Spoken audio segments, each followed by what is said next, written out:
컴마음 친구들, 한 주 동안 어떻게 지냈나요? 날씨가 너무 추워서 고생이 많았지요? 지난주에 아주 추운 날씨 때문에 전기가 나가고 물이 나오지 않아서 아주 힘든 시간을 보낸 사람들이 많았으리라 믿어요. 우리가 항상 누리고 있었던 것이 사라질 때 우리는 많이 당황하고 힘들어하는 것 같아요. 하지만 어떤 어려움 속에서도 하나님은 우리와 함께 하시며 우리를 지켜주시고 보호해주시는 분이라는 것을 알 수 있기를 바라요. 우리에게 흔들리지 않는 믿음이 있다면 어떤 고난과 어려움이 와도 이겨낼 수 있으리라 믿어요. 오늘 우리가 함께 배울 말씀은 사도행전 27장에 나오는 말씀이에요. 오늘 전도사님은 바울의 믿음을 통해 276명의 생명을 살리신 하나님이라는 제목으로 말씀을 전하려고 해요. 바울은 2년 동안이나 가이사라 감옥에 갇혀 있었지요. 그런데 하나님은 바울에게 예루살렘에서뿐만 아니라 이제는 로마에서도 예수 그리스도의 복음을 전해야 될 것이라고 말씀해 주셨지요.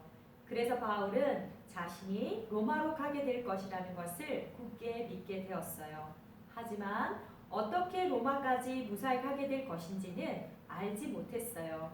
그런데 놀랍게도 하나님은 바울을 죄인의 신분으로 로마까지 로마 군인들의 보호를 받으며 가게 하셨지요.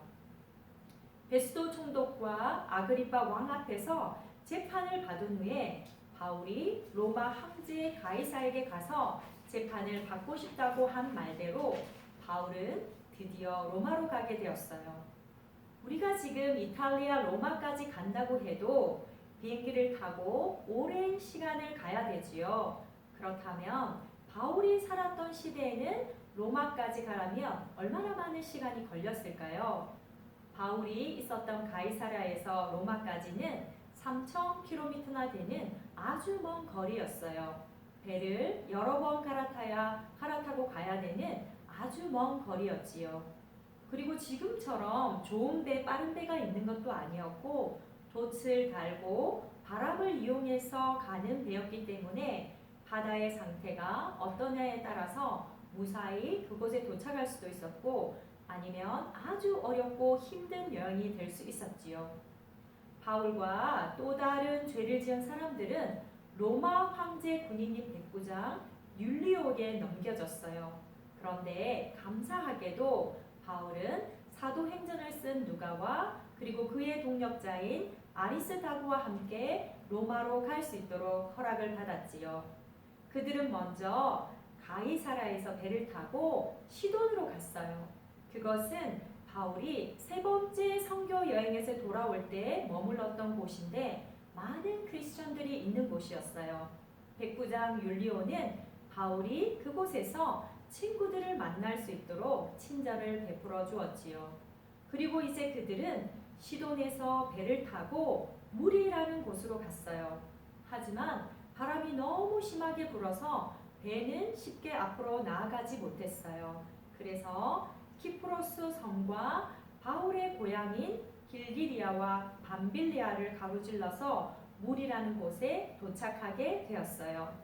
그런데 너무나 놀랍게도 하나님은 바울이 재판을 받기 위해 로마로 가는 여정을 바울이 선교여행을 하면서 복음을 전했던 곳을 다시 거쳐서 지나가게 해주셨지요. 아마도 바울의 마음속에 위로와 평강을 주시기 위해서 그렇게 하셨던 것 같아요.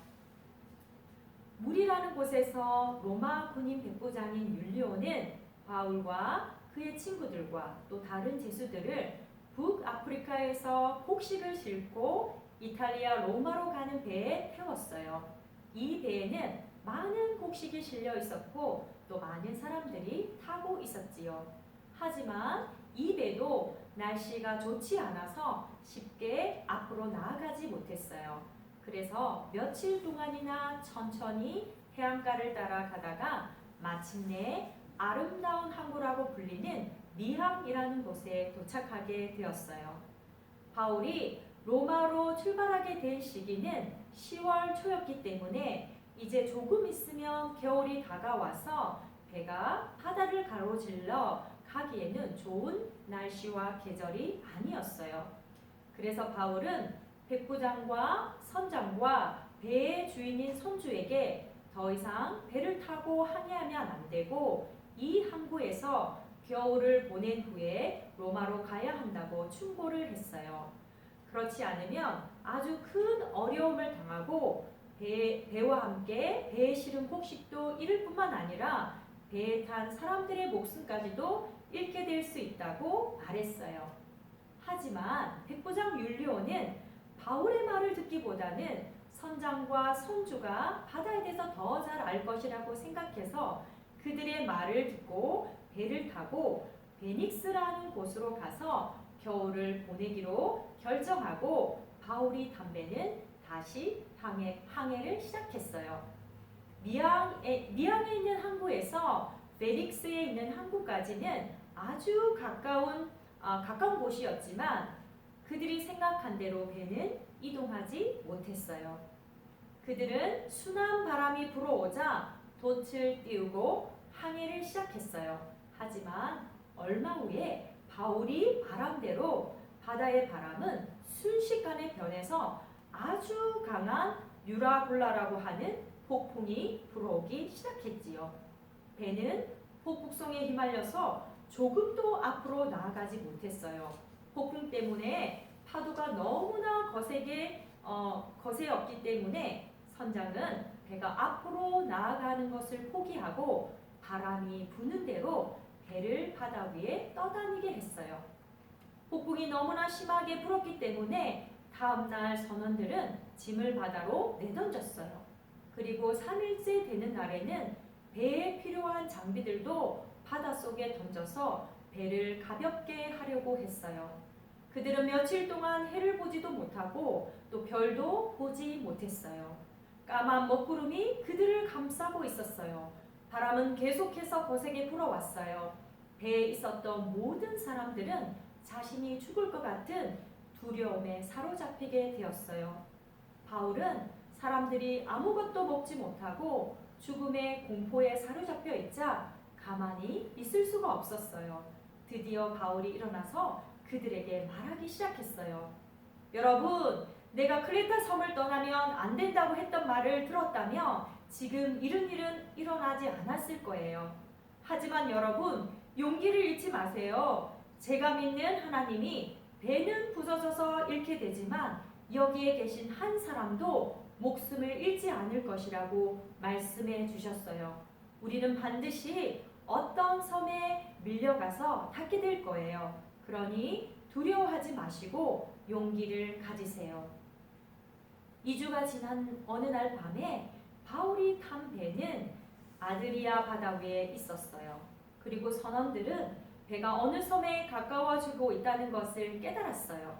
그런데 그때 선원 몇 사람이 자기들만 살려고 작은 거룻배를 타고 탈출하려고 했어요. 그 사실을 안 바울이 백부장과 군인들에게 말하고 그들이 도망가지 못하도록 했지요. 다음 날 아침 바울은 2주 동안 14일 동안이나 사람들이 너무나 무섭고 두려워서 아무것도 먹지 못하고 있었다는 사실을 알고 사람들이 음식을 먹고 기운을 차리도록 권했어요. 여러분, 이제 음식을 드십시오. 그래야 살아남을 수 있습니다. 여러분 중에 그 누구도 머리카락 하나도 잃지 않을 것입니다. 바울은 이 말을 하고서 모든 사람들 앞에서 빵을 가지고 와서 하나님께 감사 기도를 드리고 빵을 나누어 먹기 시작했어요. 그러자 사람들도 용기를 얻어 음식을 먹기 시작했어요. 그때 그 배 안에 있었던 사람들은 모두 276명이나 되었어요. 다음 날 아침 그들은 모래밭을 보게 되었어요. 그래서 그들은 배를 모래밭으로 대려고 하였어요. 그런데 배가 그만 모래톱에 걸리고 말았어요. 그리고 그 배 뒤쪽에서 거센 파도가 쳐서 그만 배가 부서지고 말았어요. 로마 군인들은 죄를 지은 사람들이 도망을 칠까봐 배에 탔던 모든 죄수들을 죽이려고 했어요. 하지만 백부장 율리오는 바울을 살리고 싶었기 때문에 군인들이 죄수들을 죽이지 못하게 하고 모든 사람들이 헤엄을 쳐서 육지로 올라가게 명령했지요. 헤엄을 치지 못하는 사람들은 부서진 배의 조각을 붙잡고 육지로 헤엄을 쳐서 가게 했어요. 그래서 그 배에 탔던 276명의 사람들은 바울의 말대로 머리카락 하나 다치지 않고 무사히 육지로 올라가게 되었지요. 여러분, 육지에 무사히 올라간 사람들은 무슨 생각을 제일 먼저 하게 되었을까요? 아마도 그들은 바울의 놀라운 믿음과 바울이 했던 말들이 그대로 이루어졌다는 사실에 감사하게 되었을 것 같아요. 바울은 자신의 말을 듣지 않고 무리하게 배를 타고 나가서 모든 사람들을 죽음의 두려움으로 몰아넣은 선장과 선주와 백부장을 원망할 수도 있었지만 그렇게 하지 않고 가장 어려운 순간에 믿음을 보여주며 사람들이 살아날 수 있도록 도와주었지요. 바울은 죽음의 두려움 속에서도 죽음의 두려움 속에서 먹지도 못하고 정말 무서워서 벌벌 떨고 있었던 사람들에게 하나님의 말씀을 전하며 용기와 희망을 주었지요. 하나님은 폭풍 속에서도 바울과 함께 해주시며 바울의 믿음을 통해서 276명의 사람들의 생명을 살릴 수 있도록 해주셨지요. 바울이 폭풍 속에서도 믿음을 잃지 않고 평안할 수 있었던 것은 하나님께서 그에게 하신 약속의 말씀을 굳게 믿었기 때문이에요. 바울아, 두려워하지 마라. 너는 반드시 가이사 앞에 서야 한다. 하나님께서 너와 함께하고 또 함께 항해하는 모든 사람들의 목숨을 너에게 맡겨주셨다. 우리도 바울처럼 거센 폭풍 속에서도 죽음의 순간에도 어떤 어려움이 우리를 찾아와도 하나님만을 의지하고 굳게 믿으며 두려움에 떨고 있는 많은 사람들에게 하나님의 사랑을 전하고 그들이 우리가 믿는 하나님을 믿을 수 있도록 용기와 희망을 주는 우리 한마음 친구들이 다 될 수 있기를 주님의 이름으로 축복합니다. 그러면 우리 친구들 오늘 말씀을 생각하면서 전도사님과 같이 기도하도록 해요. 이제 드디어 바울은 예수님의 말씀대로 로마로 떠나게 되었지요. 하지만 그 길은 편안하지 않았어요. 바울은 배를 띄워서 가지 않기를 원했지만 백부장과 선장과 선주는 바울의 말을 듣지 않고 하나님의 사람을 말을 듣지 않고 자신의 지혜대로 또 자신의 생각대로 배를 띄워서 276명의 사람들이 바닷속에서 죽게 되는 정말로 힘든 시간을 겪게 되었지요. 하지만 바울은 두려움에 떨지 않았고 용기를 잃지 않고 그 사람들에게 하나님의 말씀을 전하며 그들이 하나님을 믿고 정말 음식을 먹고 살아나기를 그들이 기도했지요. 바울이 그들에게 용기를 주고 희망을 주었지요. 그래서 바울의 말대로 그들은 한 명도 다치지 않고 죽지 않고 모두 다 무사하게 육지로 올라가게 되었어요. 정말 우리는 어려운 순간에 어떻게 살아야 할지를 이 말씀을 통해서 오늘 배우게 되는 것 같아요. 하나님 아버지 감사합니다. 지난주는 텍사스에서도 정말로 추운 날씨 때문에 전기가 끊어지고 또 물이 나오지 않고 많은 사람들이 교회에도 정말 스프링클러가 터져서 물이 또 잠기게 되고 또 많은 일들이 있었습니다. 하지만 하나님은 그 어려운 순간에도 우리와 함께 하시며 우리를 지켜주시는 분이시라는 것을 우리가 알게 됐고 깨닫게 되었습니다. 바울은 가장 어려운 순간에 폭풍이 몰아쳐서 많은 사람의 생명이 위협을 당하는 그 순간에도 믿음을 잃지 않고 용기와 소망을 가지고 그들에게 두려움을 이기고 용기를 가지고 그들이 살아날 수 있도록 도와주었지요. 우리도 이런 믿음을 가지고 날마다 살아갈 수 있도록 주님 도와주세요. 우리가 어떤 어려움과 어떤 환난 가운데 있을지라도 우리는 흔들리지 않는 믿음을 가지고 주님을 담대히 선포하고 또 주님 말씀을 굳게 믿고 정말 날마다 하나님과 함께 동행하면서 모든 것을 이길 수 있는 우리 한마음 친구들이 다 될 수 있도록 주님 축복하여 주세요. 지난주에 추웠던 것이 지나가고 햇볕이 나게 해주시니 감사합니다. 우리가 평소에 가지고 있는 모든 것들에 감사할 수 있는 저희들 될 수 있도록 도와주시고 이번 한 주에도 저희 한마음 친구들을 지켜주시고 보호하여 주실 것을 믿고 살아계신 우리 주 예수 그리스도 이름으로 간절히 기도드립니다. 아멘.